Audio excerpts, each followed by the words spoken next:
ওই touch mobile না দিলে সে বিষ খাইয়ে মরতে চায়, ফাঁসি দড়ি হাতে নিয়ে মা বাবারে ভয় দেখায়, মা বাবারে ভয় দেখায়।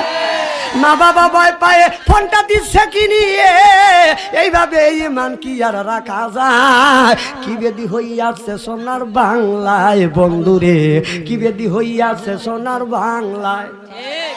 ছেলে আমার খায় না খাবার, কথা কয় না মার সাথে, টাচ মোবাইল না দিলে সে গাল ফুলে বসে থাকে।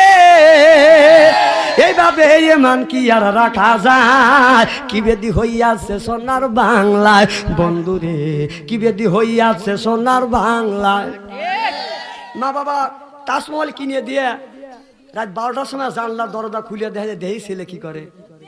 ওই যে রাত 12টার পরে বাপ মাও জানলা খুলেছে রয়, ছেলে টাচ মোবাইল হাতে নিয়ে মিষ্টি মিষ্টি হাসি দেয়, মোবাইলে চুমো দেয়।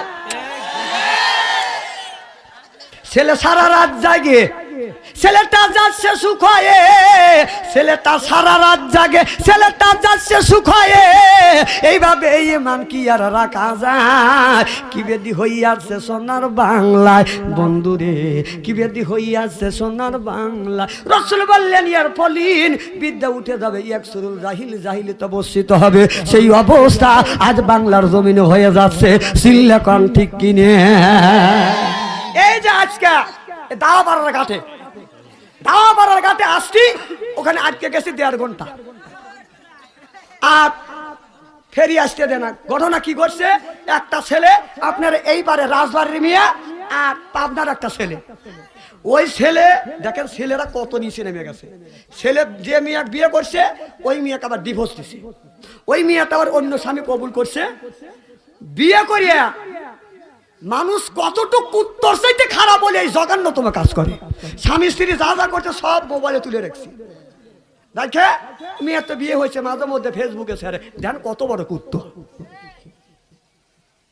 এই বিয়ে তো আমরাও করছি, মেয়েরাও যেমন বেলে হেস সবকিছু মোবাইলে তোলে, শালারাও ছেলেরাও এরকম বেশরম।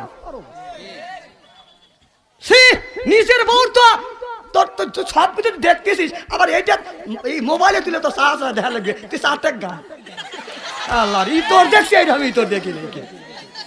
আচ্ছা লজ্জা করা উচিত। এমন জামানায় পড়ে গেছে, ইমান রাখা কঠিন হয়ে গেছে। বলতে চাই না, বলতে বাধ্য হচ্ছি, ওরা বাধ্য করতেছে। তোকে রুসিবত একবারই হারাইছিস, কুত্তর চাইতে জঘন্য হয়ে গেছে।